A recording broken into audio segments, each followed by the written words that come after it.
Hey everyone, welcome back to another episode of the Jewish Health Podcast. What I highly recommend is if you've listening to this podcast and you've not listened to the previous episode of why I became the Jewish fitness coach, it's kind of like a part one, part two ish. Now, of course, it is very, very different, but I kind of introduce this episode really, really well. Like when I was speaking in the previous episode, it was just like, oh, this is nice. I'm introducing the next episode so nicely that I should really just go back, copy and paste. Sorry, it's very hot here with sweat here. I should really copy and paste the finishing minute of the last episode and put it in here. So if you want to check that out before you do this, I highly recommend because I don't know how I'm going to top the last bit of that episode. But yeah, the previous episode is talking about how I became the Jewish fitness coach. Every 40, 50 episodes, I want to kind of like for new listeners, for new people following my social medias, and they're listening to this first episode and so on. So it's really, really good to listen to why I became the Jewish fitness coach. A lot of people were like, well, that's a really interesting name. There's a reason behind this. There's a reason behind my ideology. There's a reason for my goals over the next 5, 10, 20 years, whilst I am still an online coach trying to help Jewish people or people around the world become more active and healthy and so on. But this episode, I'm going to be talking about how I built a better relationship with myself through health and fitness. We're going to go a bit deep. We're going to be talking about relationships. We're going to open up a bit.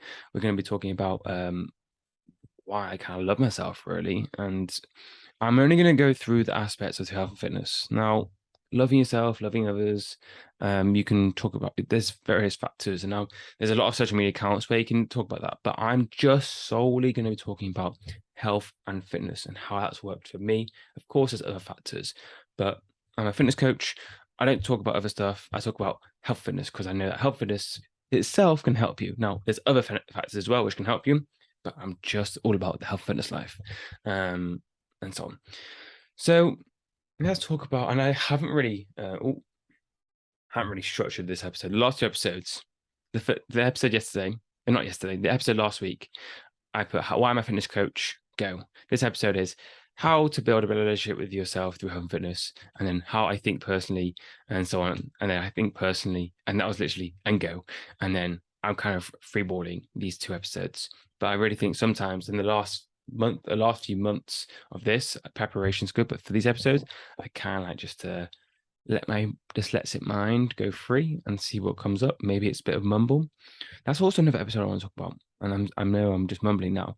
I've not actually talked about my speech disorder in any of my episodes. And I think that's going to be a good episode to talk about.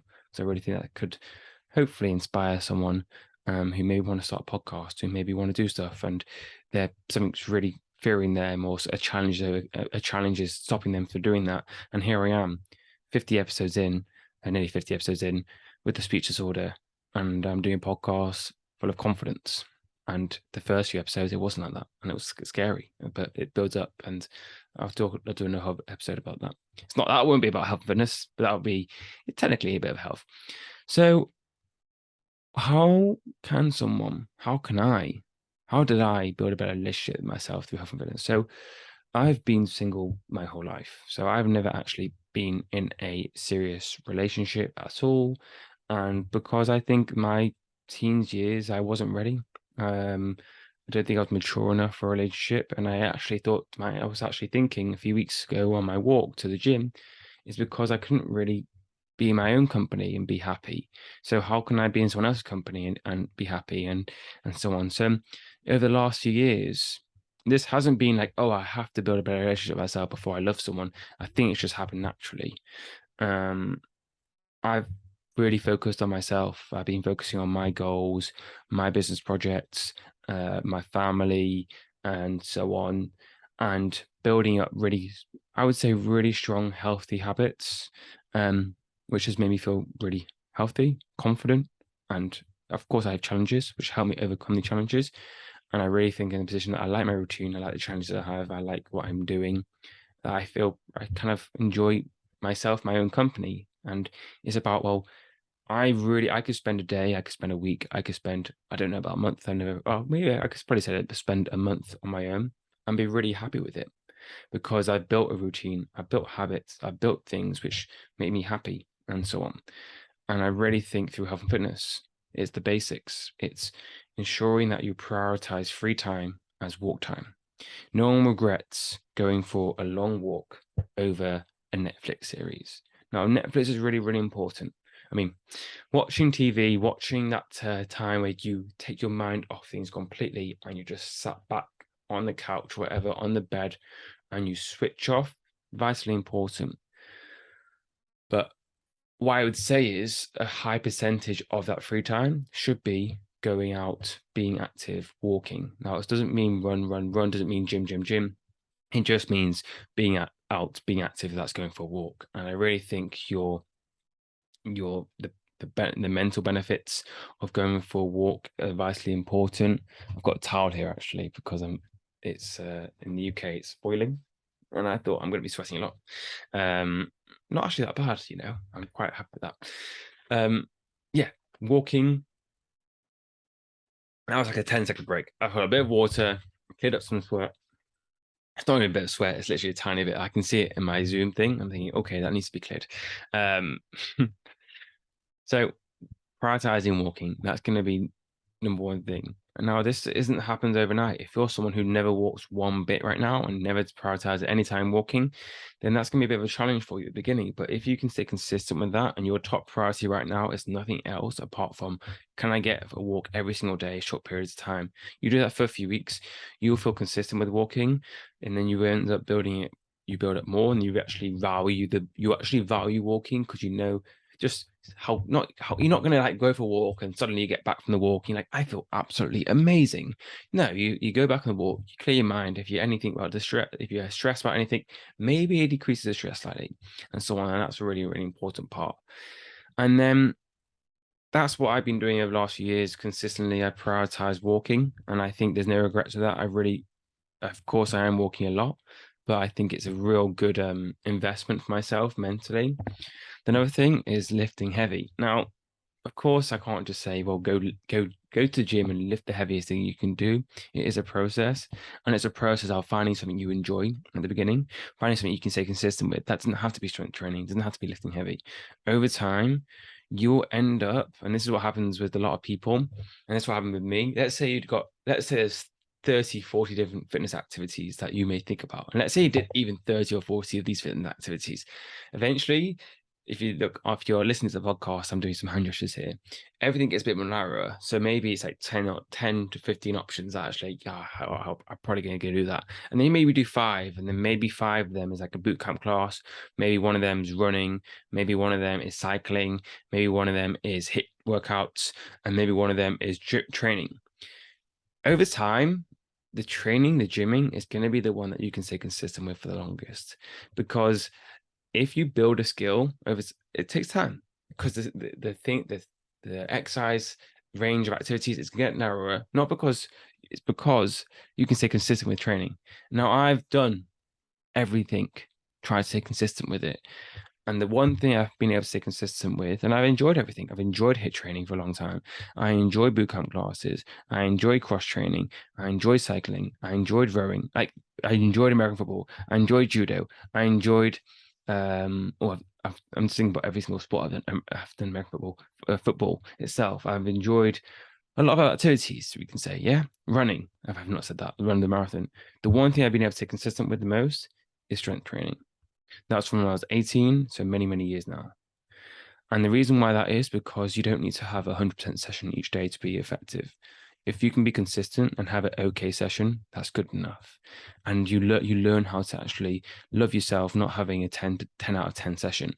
And even a 6 out of 10 session in the gym is great, because you'll be moving, you'll be activating the muscles.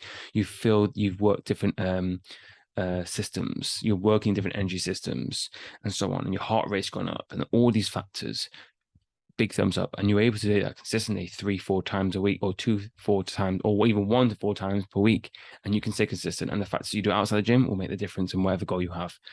So that's why over time, right now, strength training may not be a priority, but I promise you, if you listen to this episode in 5 years time, maybe you listen to this episode, hopefully you listen to this episode in 5 years time, be like, oh yeah, I am now strength training, and I'm now consistent with strength training. And I always think about what activity could you do in 20 years time? Could you be realistically doing a high intense bootcamp class in 20 years time? Probably not. Strength training, everyone could be doing it until until their 90s, because it is something you can do. It's not just strength training, it's resistance training. So build up your fitness journey to eventually be strength training. And lastly, it's looking at your nutrition. Of course, nutrition is energy. You feel good with having healthy foods and so on. There's so many factors with nutrition. Now, depending on the goal you have, there's benefits of eating healthier. But if anyone listening to this now and they have no clue where to start, what I would say is every lunch meal and dinner meal, is there vegetables at in your sandwich? Is there vegetables in dinner? Second, every single meal, breakfast, lunch, dinner, snack, is there more protein? Is there protein in that meal? Is there? And if you don't know what protein is, go search it, go research it. Learn what protein is. Chicken sandwich, that's got protein in. Nice. Tuna sandwich, that's got protein in. Yes. Learn more, look at packaging, be more self-aware with it. Those two things right now are top priority, because I'm not going to talk more about what you need to do, because if I had 100 listeners, I had 1,000 listeners on this, every single one of you is going to need slightly something different. But the protein and veggies is something that if we had a Venn diagram, everyone should be in that middle mark. There may be one or two depending on medical reasons, but 99%, everyone's going to be wanting more vegetables and more protein. And that's, for me, that is the health and fitness. That's how you build a better relationship with yourself through health and fitness. Now, you're thinking, oh, there's three things. Three things. That's what I want you to do. Now, don't worry about changing everything. Like, don't turn this enough. This enough is going to be a change. Now, honestly, if I was someone I didn't like where I was in my life and so on, this will open up things. You will say bye to your friends who are toxic, because you'll feel better for yourself for doing this stuff, and you're like, you know what? On one of the walks, you have a little deep think. You're like, you know what? I shouldn't be spending time with that person, or I just feel negative when I'm around that person, and you end up shutting them out. And you end up probably going for a walk on your own, which you probably enjoy more time and so on. It's not about distancing yourself from everyone, but you'll see what I mean by that when you do really stay consistent with walking and training. It isn't magical, but it just opens up to a lot of things, and you have a lot more self-reflections and what you want to do in life and so on. And that's what I think I've done, and I think it's really helped me positively. And one of the best things about this is that I've been able to focus on myself, not care what anyone's think, and not care what anyone's think. What anyone? Sorry, my camera just went off, and it gave me like a little flick noise. It was 12 minutes long, I think. So this podcast has been quite long for my Jewish fitness coach, and it completely just like, oh, what's that noise? And I realized that was my camera, and it threw me off. From this, I generally think these three things has helped me not care what anyone thinks about me. I don't care about what people think about my physique. I don't care what people think about what I do, apart from the people who I admire and who I really take on their advice. But everyone else doesn't matter, because if no one's judging you, they're probably caring more about what they're doing in life than what you're doing in life. And so on. And I talk about that with everyone, with gym and training. Actually, if someone's judging you, feel sorry for them, because they're probably having something really challenging behind their back that they're not opening up, and they're probably envious, jealous of that you can actually take a step foot forward, and knowing that they will never do that, or they're 10 steps behind you, and judging, being mean is the only way that they can release their stress and anger. Oh, wow. Yoel, unbelievable. And just when the camera went off, that's when I sent this beautiful sentence. Now I'm not going to be able to clip that on social media. But honestly, that's truly what I mean. And if I was anyone in my situation 5 years ago, those are three things I would really focus on. And yeah, good luck. Obviously, if you have any questions, please send me a message. But I would really, again, listen to this episode again, really try and implement these three things. You're not gonna wake up one day and feel like, oh, I feel so great that I built such a good relationship with myself. Now I can love others the way I love myself. That's not gonna happen. It just happens naturally. I hope as well, because I'm not the person with the answers. Maybe in a few years' time, my thoughts, my opinions may change. I think that's the beauty of life. You're not going to have one opinion for life. It changes with humans. Hope you enjoyed the episode. And if you haven't already, make sure to follow me and subscribe to YouTube. subscribe to the podcast if you can. I think it's like notifications. If you haven't followed me already on social media, on Instagram and TikTok, make sure to get that followed. And super excited for you to listen to me on the next episode. Speak soon.